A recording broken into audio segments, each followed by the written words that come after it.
सभा में मंच पर विराजे हुए मेरे पार्टी के वरिष्ठ नेता आदरणीय सतपाल जी मलिक साहब, आदरणीय कैलाश जी मेघवाल, आदरणीय रामनारायण जी डूडी, आदरणीय सावनमल जी, बहन बिंदु जी, अबूब रहमान जी, सभी पधारे हुए मेरे पिताचरों, बड़े बुजुर्गों, माताओं, बहनों, नौजवान दोस्तों, अपने देश में राज जनता का कहलाता है। ये राज न बीजेपी का है न कांग्रेस का है, ये राज इस जनता का है। ये जनता वोट की पेटी से जिसे पैदा करती है वो जयपुर और दिल्ली जाता है, और जिसको वोट की पेटी में मारते वो अपने गांव और घर जाता है। सच में इस मुल्क का मालिक अगर कोई है इस लोकतंत्र में तो ये जनता जनार्दन है। और इसलिए आज मैं जनता जनार्दन से इतनी प्रार्थना करना चाहता हूं, भगवान के लिए इस वोट को डालते समय अपने माथे पर जोर लगाओ, ईमानदारी की ताकड़ी में दोनों पार्टियों को रखो, रखने के बाद हिसाब किताब मिलाने के बाद भगवान का नाम लेके उठाओ। अगर आपको लगता है कि कांग्रेस के 65 साल के राज में 59 साल तक दिल्ली में राज रहा और अमन चैन और शांति रही हो तो आप उसे जरूर वोट दें। और अगर 55 साल तक राजस्थान में उसकी सरकार रही, 9 मुख्यमंत्री बने, उन्होंने अगर अच्छा काम किया हो तो आप उन्हें कभी भी वोट देकर के फिर बनाओ। लेकिन आज मैं आप पूछना चाहता हूं कांग्रेस के प्रदेश के मुख्यमंत्री अशोक गहलोत को कि 59 साल तक तुम्हारी पार्टी ने दिल्ली में राज किया, तुमने राजस्थान में 55 साल तक राज किया, अब तुम्हें 1 रुपए का अनाज देने की आवश्यकता क्यों पड़ी? हमको इतना कमजोर और बेवकूफ क्यों बनाया जिसके कारण से हम अपनी रोटी की व्यवस्था भी 65 साल में नहीं कर पाए? इसका पाप किसका है? कौन है इसके पीछे जिसने हमको इस हालात में रखा?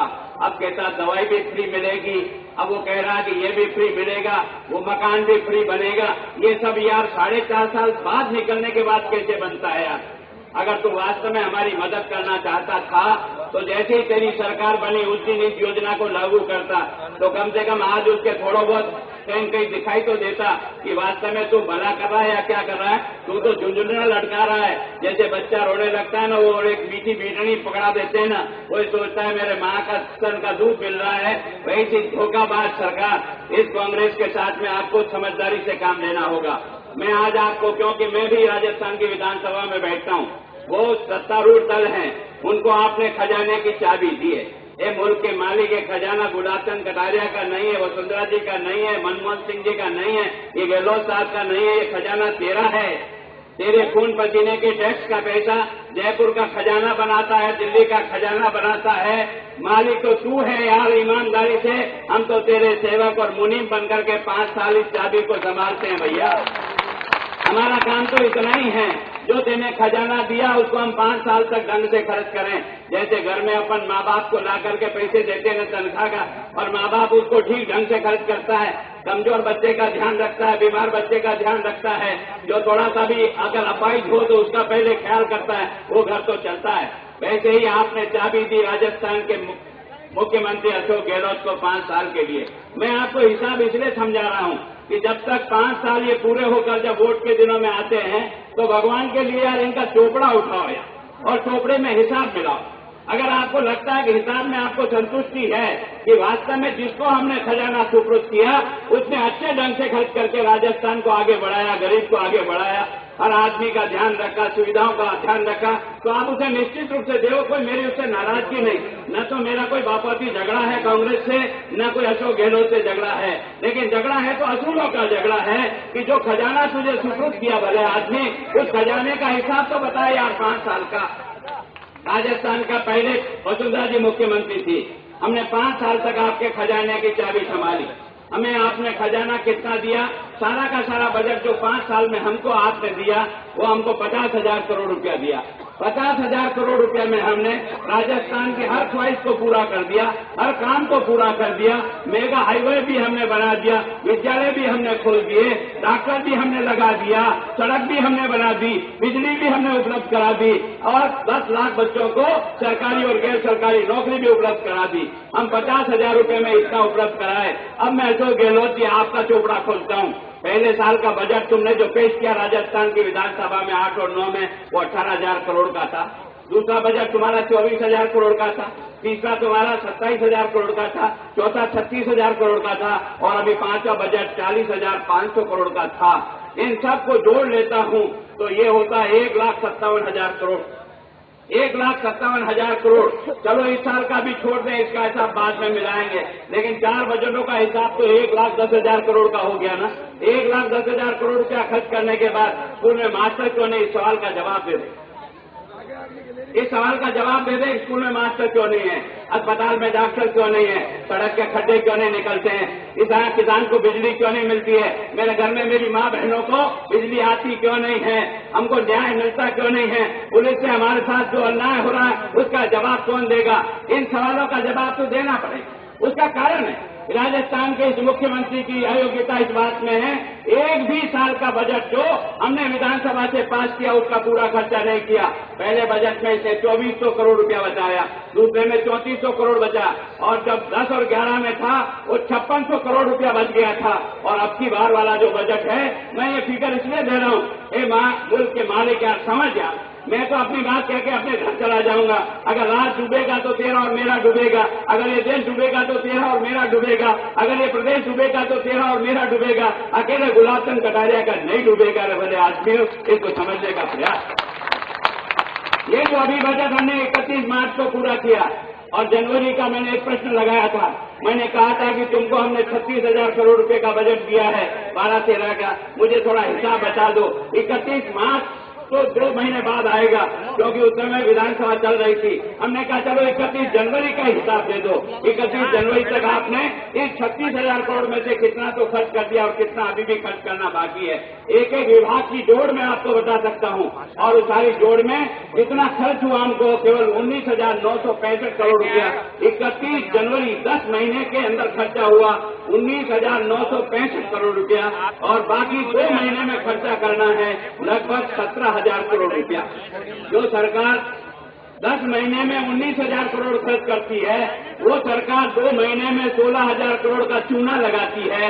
ये कमीशन खोरों का धंधा नहीं होगा, ये माल खरीद करके डंप करने का नहीं होगा। तो ये 2 महीने में जादू की डंडी कौन सी है जो तुम इसको खर्चा कर लोगे और तुम काम कर लोगे। तुम काम नहीं करना चाहते हो, तुम इस पैसे को बचाना चाहते हो। मैं राजस्थान के मुख्यमंत्री को पहले दिन से 4 अप्रैल से दावत दे रहा हूं इस बात की। मैंने कहा तेरे मेरे कोई झगड़ा नहीं, पार्टी तेरी अलग होगी, मेरी अलग होगी, जनता तेरी भी है, जनता मेरी भी है। तू अपने किसी सूरमा को यहीं भेज दे यार, आधा आधा खर्चा बांट लेंगे पंडाल का, आधा हम देंगे आधा तू देगा। ये जनता तेरी भी है, जनता मेरी भी है। तू अपनी दुकान का सामान लेके आ जा कि तूने क्या क्या किया 4.5 साल में, और मैं तेरा 4.5 साल का तेरा हिसाब लेके आ जाऊं और तू अपनी बात कहे, मैं अपनी बात कहूं और जनता फैसला कर लेगी कौन वास्तव में सच बोलता है और कौन धोखा देकर जनता को ठगने का प्रयास करता है। ये बात आपको अच्छी तरह से समझ में आ जाएगी। मैंने आपने देखा होगा, हमको इस बजट में, इसी साल का बजट, ये जो 12-13 का बजट है, इसमें हमको 320 करोड़ रुपया मिला था। 320 करोड़ रुपया किसके लिए मिला था? वानिका के लिए मिला, फॉरेस्ट के लिए मिला। खर्चा कितना हुआ? मात्र 20 करोड़, 6% खर्चा हुआ। इस सरकार ये कहते हैं इनको कुछ कहना, इधर की बात इधर, इधर का इधर टल्ला देता है। काय को टल्ला देता है यार? तू बहादुर है तो अशोक गहलोत तुझे ही चुनौती देता है, गुलाब चंद कटारिया आजा इस मंच पर और वास्तव में बता तेने बजट का उपयोग किया नहीं किया। 320 करोड़ रुपया बजट में रखा गया था वानिका के लिए, खर्चा कितना किया? 20 करोड़। ये जो ग्रामीण विकास के लिए बजट कितना था इस पिछले बजट में? 1,098 करोड़। खर्च कितना किया? 582 करोड़। 55% ही खर्चा हुआ। क्यों नहीं हुआ बताओ इस बात में? सिंचाई का पैसा मिला था राजस्थान के इस बजट में 490 करोड़। खर्चा कितना हुआ? 161 करोड़ रुपया। केवल 32 और 33% खर्चा किया। और ये जो सामाजिक जो विकास करते हैं, जिसको हम समाज कल्याण विभाग कहते हैं, इस समाज कल्याण विभाग का बजट, इस एक साल का बजट 815 करोड़ रुपया था। उसमें से खर्चा कितना हुआ? केवल मात्र 72 करोड़ रुपया खर्च हुआ। 8% खर्चा होता है। तुम्हारे पास पैसा होते हुए भी तुम खर्च नहीं कर पाते हो। तुम्हारे पास स्कूल के मास्टरों का 250 करोड़ रुपया तुम्हारे पास बच गया, लेकिन स्कूल में तुम मास्टर नहीं लगा सके। और मास्टरों के पद कितने खाली हैं? आपको सुनकर हैरानियत होगी। मुल्क के मालिक, तुझे सचेत करना चाहता हूं, कम से कम अपने खजाने को देख और अपने हिसाब किताब को मिला। ये जिस प्रकार से तेरे खजाने को लूट खा रहा है, इसका हिसाब तुझे ही करना पड़ेगा। आपने देखा होगा 1,14,000 मास्टरों के पद खाली हैं। कोई स्कूल चल रहा 2 मास्टर से, कोई स्कूल चल रहा 1 मास्टर से। कहीं फिजिक्स का व्याख्याता है तो आपने देखा होगा बायोलॉजी का नहीं, बायोलॉजी का है तो केमिस्ट्री का नहीं, अंग्रेजी का है तो गणित का नहीं, गणित का है तो इसका नहीं, है ना। पूरा हाई स्कूल 2 मास्टरों से चल रहा है। क्या पत्थर पड़ेगा बच्चा? और सरकारी स्कूल में आज कौन पढ़ता है? गरीब का बच्चा आकर के पढ़ता है सरकारी स्कूल में। तो उन्हें पूरा 5वीं का स्कूल 2 लड़कों पर 1 मास्टर भी नहीं लगा रखा है। कहीं तो 17 मास्टर लगे, जहाँ 15 बच्चे हैं और 17 मास्टर लगे हुए हैं। और जहाँ पर तेरे पास 150 बच्चे हैं वहाँ 2 मास्टर पढ़ाता है। अरे टेटा चराने वाला भी 150 बकरियों पर 2 गवाले रखता है ना, तो वाला टेटा को कोई उठा के ले जाता है। तो क्या बना रहा है, क्या पढ़ा रहा है मेरे बच्चों को? सारे राजस्थान को जलाकर खाक कर दिया इस आदमी ने। शिक्षा का जैसा बंटा ढाल इसने किया ना, उतना ये मैं नहीं कह रहा हूं, ये कपिल सिब्बल तेरा मानव संसाधन मंत्री ने आज से 6 महीने पहले एक रिपोर्ट इसने पब्लिश की थी। उस रिपोर्ट के आधार पर राजस्थान का 5वीं का सरकारी स्कूल का बच्चा दूसरी की किताब नहीं पढ़ सकता है, अपना नाम ठीक तरह से नहीं लिख सकता है ना। 5वीं 6वीं 7वीं का बच्चा है ना, उसको गुना नहीं आता है, उसको भाग नहीं आता है। वहां मेरा बच्चा पढ़ रहा है क्योंकि मैं गरीब हूं, ठेला चलाता हूं, क्योंकि मेरी माँ सब्जी लेकर के घर घर रोते फिरती है, मेरी माँ है ना प्रेस करके अपने बच्चों को पालती है, मेरा बाप हजामत बना करके अपने बच्चों को पालता है। मैं खूमचे पे सब्जी और फल लेकर के खड़ा हूं, धूप के अंदर चल रहा हूं, और मेरा बच्चा वहां जाता है। मेरे बच्चे का कौन पढ़ाएगा? कौन मेरा बच्चे को ठीक प्रकार से शिक्षा देगा? कोई शिक्षा देना नहीं। और अब तो कानून ये बना दिया है 8वीं तक कोई बच्चा फेल नहीं होगा। ए मुल्क के मालिक, अब तेरा बच्चा जिंदगी में कभी नौकरी नहीं लगेगा। ये गुलाब चंद कटारिया किया जा रहा है।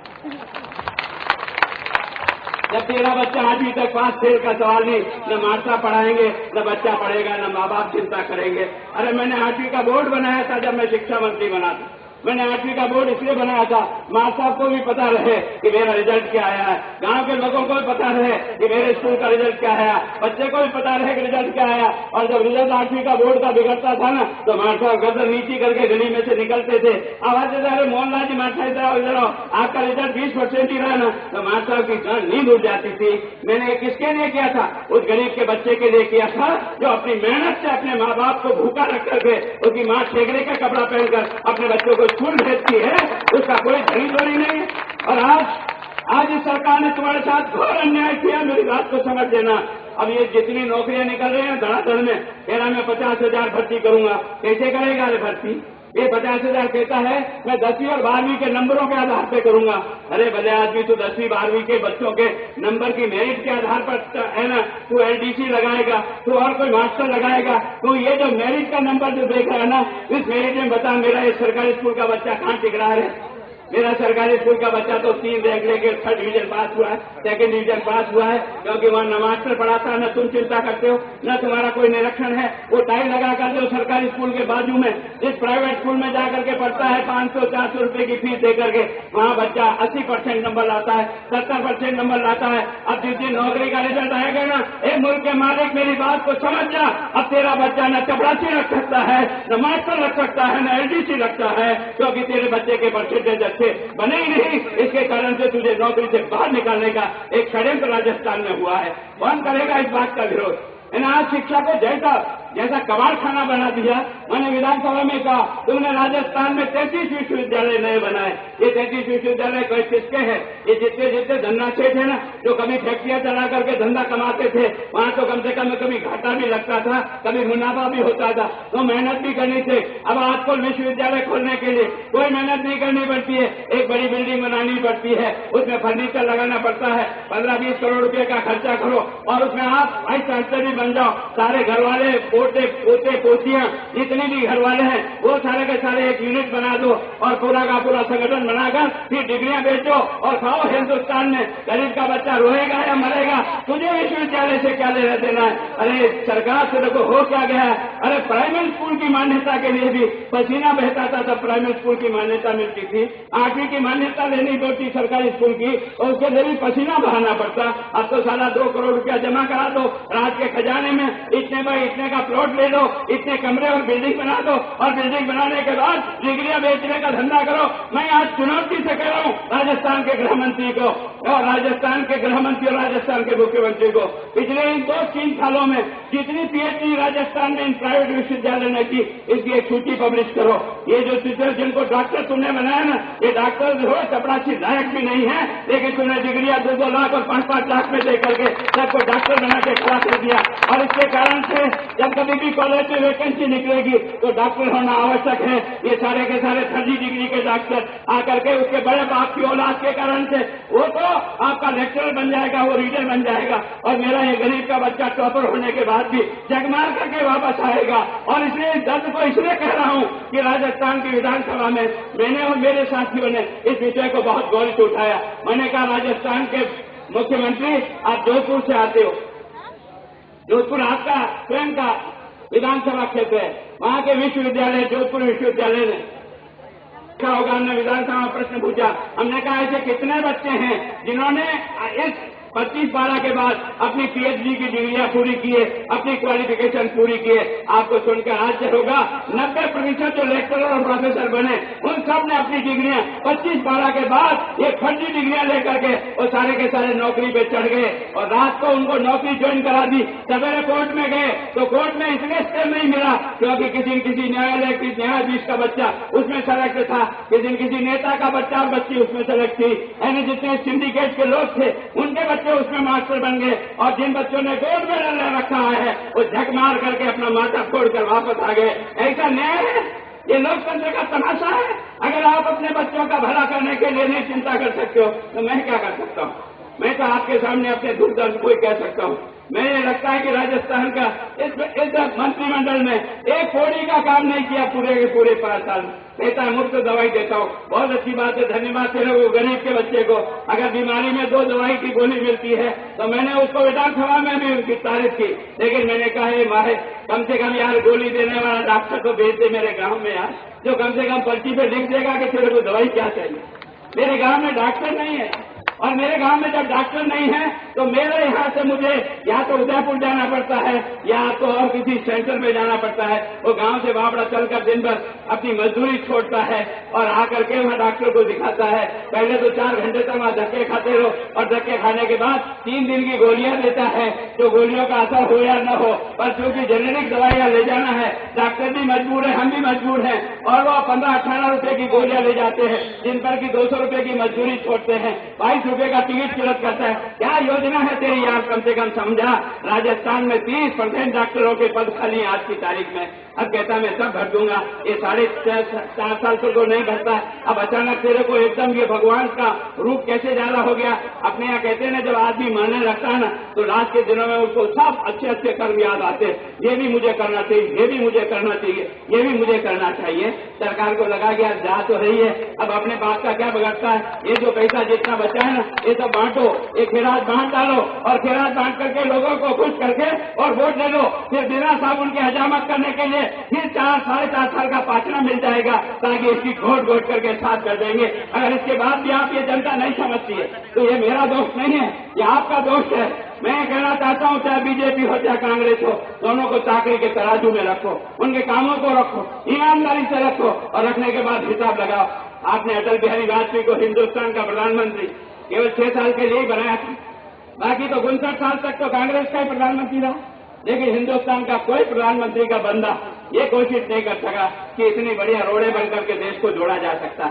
लेकिन अटल बिहारी वाजपेयी ने हिंदुस्तान को पूरा पश्चिम उत्तर दक्षिण से 4 लेन की सड़कें बना करके सारे हिंदुस्तान को गन्ना घोट ला करके खड़ा कर दिया। आज ये मेगा हाईवे बनी ना, ये वसुंधरा जी की देन के कारण से बनी है। और ये जो गांव-गांव में 500 तक की आबादी के डामर की सड़क बनाने का पैसा, हिंदुस्तान का अगर कोई पहला प्रधानमंत्री है जो दिल्ली पे खजाने से पैसा भेजकर गांव की सड़क बनाने के काम करता है, उसका नाम अटल बिहारी वाजपेयी है। आपने देखा होगा काम करने का। मैंने आपके बिना मांगे हमने ये हिसाब नहीं लगाया कि यार मुझे वोट मिला कि नहीं मिला। कांग्रेस तो वो खाता निकालती है और गांव वालों को पूछती है, अरे यार तेरे गांव में तो वोट तो मिले ही नहीं, यार तेरा हेल्थ पर थोड़ी लगेगा, तो हैंड पे वोट क्या लगता है? तेरे काका जी का पैसा ये गुलाब चंद जी काका जी का नहीं है, और जो हम आपको लगाते या देते हैं ये अपने घर का नहीं है, ये तो तेरा ही खजाना है यार, तेरा हक है। एक मंगे एक तरह से क्या मांगता, जूते रखकर मांग इस नेताओं से, क्योंकि ये तेरा नौकर है, तेरा बाप नहीं है।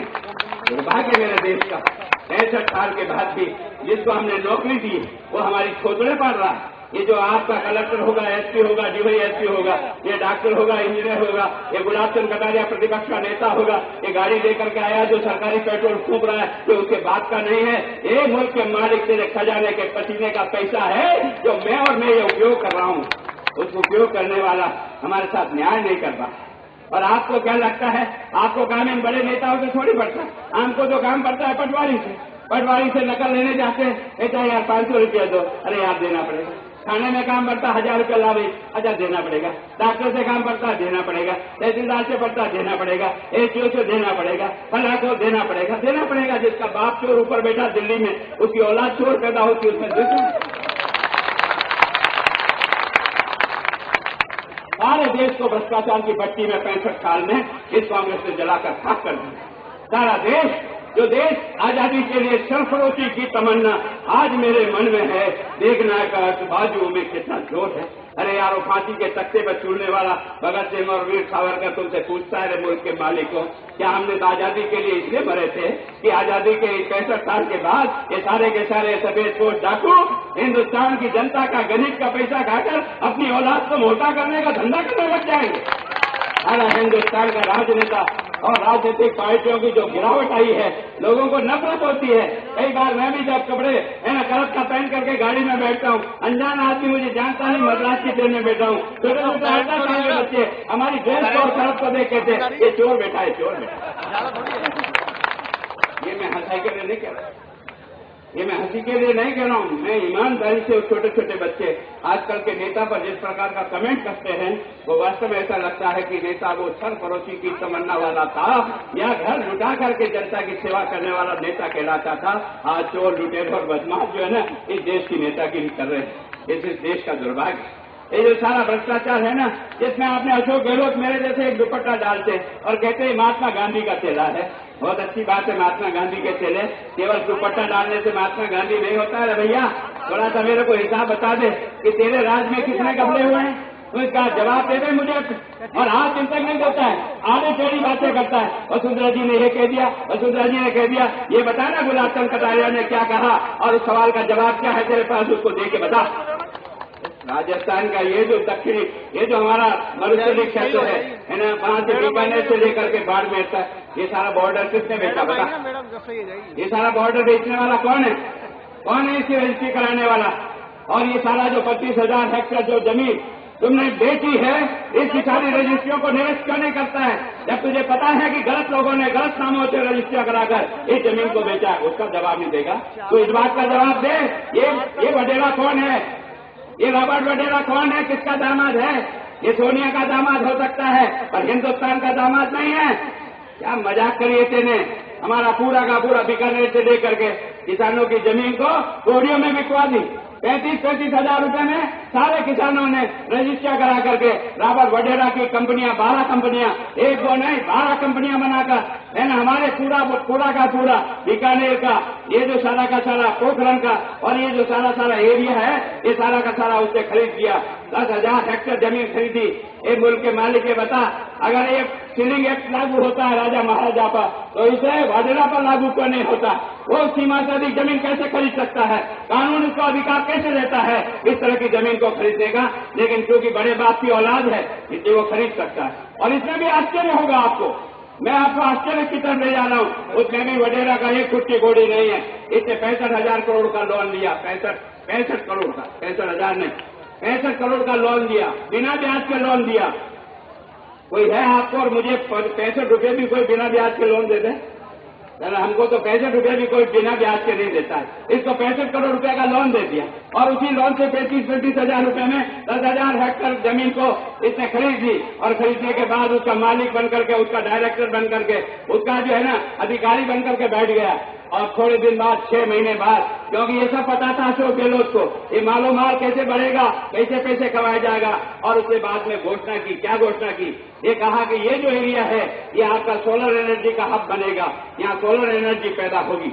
सोलर एनर्जी भगवान ने हमको सूर्य का प्रकाश दिया और सूर्य के प्रकाश के कारण से बिजली पैदा होगी। ये सारे एरिया को 6 महीने बाद अशोक गहलोत घोषित करता है कि यहाँ सारा का सारा जो है वो और सोलर एनर्जी पैदा होगी। और सोलर एनर्जी का नाम लेते ही जमीन की कीमत धन बढ़ती गई। 35 से 35 लाख पे जाके बिकी।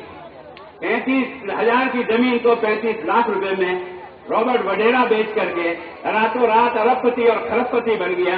ये बेईमानी नहीं है तो क्या है बता? ये बेईमानी नहीं है, बस क्योंकि तेरी बड़ी मम्मी में ऊपर बैठी है और तुमको राज करना, राज का मजा लेना है तो हर एक को जी हजूरी करना, यही तुम्हारी जिंदगी में सीखा है। केवल इन पदों को चाटने के लिए राजस्थान के गरीब किसान को उजाड़ करके खा गए। अगर तुम्हें दम हो और अगर तुम्हें कोई भी मोरल हो तो मेरे उन किसानों को भी 35 नहीं दो तो कम से कम 17 लाख रुपया तो उनको भी वापस दे करके कम से कम उनको उनकी गरीबी दूर करो। लेकिन तुम नहीं करोगे, तुम कर नहीं सकते, तुम्हारे नहीं है। यही नहीं, दूसरा मैं पूछना चाहता हूँ, अशोक गहलोत जी आप बड़े महात्मा गांधी के चेले बनते हो ना, बताओ तुम्हारे जोधपुर में जो तुमने माइंडसेट दिए ना, वो माइंडसेट किसको दिए? वो तो तुम्हारे भाई भतीजों को ही दिया ना, तुम्हारे भाई के बेटों को, पत्नियों को, उनको ही दी ना। हमने राजस्थान की विधानसभा में वो पूरी की पूरी फहरिस्त उठा करके रख दी कि ये जो अलॉटमेंट है ये अलॉटमेंट कैसे किया। तो उन्होंने जवाब दिया हमको कि गुलाब जी ये राजस्थान की विधानसभा ने हमको अधिकार दिया। हम कैबिनेट में गए और कैबिनेट की मीटिंग में हमने 5 हेक्टेयर जो इसकी सीमा थी, इसकी सीमा को घटाकर 1 हेक्टेयर कर ली। मैंने कहा ये केवल आप यहीं के लिए क्यों करते हैं, सारे राजस्थान के लिए कर दो, कम से कम बाकी सब जो माइंस लेना चाहते उनको भी माइंस मिल जाएगी। पर नहीं, पर्टिकुलर उसी एरिया में किया और जोधपुर का पत्थर इतना महंगा पत्थर हो गया और इसके कारण से और उसके बाद भी आपको आश्चर्य होगा। मैंने कहा चलो कोई बात नहीं, 5 हेक्टेयर से 1 हेक्टेयर किया, यहाँ तक भी समझ में आता है। लेकिन उसके बाद तुमने ये दायरा पे ये क्यों लगा दिया कि ये जो अपना चौपाटी एरिया में जितने कटर लगे हुए हैं उन कटर मालिकों को ही ये अलॉटमेंट हो सकता है, ये क्यों सीमा लगाई? अरे कम से कम ये भी कहता है यार जोधपुर जिले में जो भी इस प्रकार का कटर चलाते हैं उन सब कटर वालों को इन माइंसों का अलॉटमेंट होगा तो समझ में आता है। केवल उसी लिस्ट को फहरिस्त को क्लियर करना था और उसके बाद में उन्होंने सारी जमीन ये सारा अलॉटमेंट करके माइंसों का करोड़ों करोड़ रुपए की माइंस है अपने सभी के रिश्तेदारों को पकड़ा दी। विधानसभा में हमने सवाल खड़ा किया, अशोक गहलोत जो जैसा गांधी जी का चेला है फट से उठते ही उसने कहा गुलाब जी आप प्रतिपक्ष के नेता, ये सारी फाइलें मैं आपको ही देता हूँ और आप इसमें जांच करके जो कह दोगे वो मैं मान लूंगा। मैं भी बड़ा गदगद हो गया यार, ये तो वास्तव में महात्मा गांधी का ही चेला है यार, मेरे को ही सारा अधिकार दे रहा है कि आप जांच कर लो और जांच करने के बाद जो मुझे बता दोगे मैं वो मान लूंगा। मेरे पास सारी फाइलें लेकर सेक्रेटरी साहब आ गए, मैंने वो सारी फाइलों को देखा और देखने के बाद मैंने अपना नोट बनाया। मैंने कहा इसमें मुझे 2 जगह बेईमानी की बदबू आती है, एक तो 5 हेक्टेयर से कम को किया इसमें बदबू आती है और एक पर्टिकुलर एरिया के जो भी कटर थे उन्हीं को माइंस क्यों अलॉट की जाए, ये दोनों आता है। मैंने अपनी रिपोर्ट बनाई और मैंने स्पीकर साहब को भेज दी और जब स्पीकर साहब को भेज दी तो हमने कहा था कि स्पीकर साहब अब अपने सदन की कमेटी बनाओ, इसकी जांच करो, इसका दोषी कौन है उसको दंड मिले। तो स्पीकर साहब भी धीरे धीरे करने लगे और लास्ट का दिन विधानसभा जब स्थगित हो रही थी 22 तारीख के दिन, उस 22 तारीख को जब स्थगित हो रही थी उस दिन आपने देखा होगा जनगण मन होने के 2 मिनट पहले राजस्थान का मुख्यमंत्री खड़ा होता है, माइक पर आता है और माइक पर आकर ये कहता है मैंने गुलाब जी ने इसको संदेह प्रकट किया है, इसे सारी माइक से निरस्त करता हूँ। क्या निरस्त करना चोरी का इलाज है? कम से कम चोरी करने वालों को दंड क्या मिला? निरस्त करने का मतलब क्या निकला? निरस्त करने का मतलब ये तो प्रूव हो गया कि वास्तव में निरस्त आपने इस कारण से किया, इसमें अनियमितता हुई। यही आएगी, आप चिंता क्यों करते हो? इससे बढ़िया मंच तो हो ही नहीं सकता है ना। कम से कम वहां से तो आपको दिखाई नहीं देगी, यहाँ से तो कम से कम अच्छी तरह से दिखाई देगी। अगर आप शांति से बैठोगे तो 2-5 मिनट और मैं अपनी बात करूंगा, नहीं तो आप सबका बहुत बहुत धन्यवाद। जय भारत।